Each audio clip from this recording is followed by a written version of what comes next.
मोठी होती एक नगरी, त्यात आपापल्या कामामध्ये मग्न होती सगळी.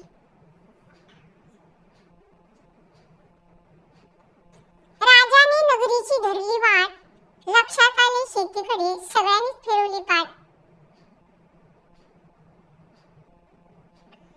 शेतीला जोडून दिला युवकांचा गट, अवजारे जोडून दिली सटासट.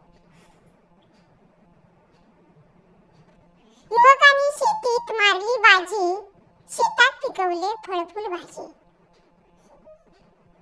नगरीतून पसरला फळांचा सुगंध, खाताना जाणवला मातीचा गंध.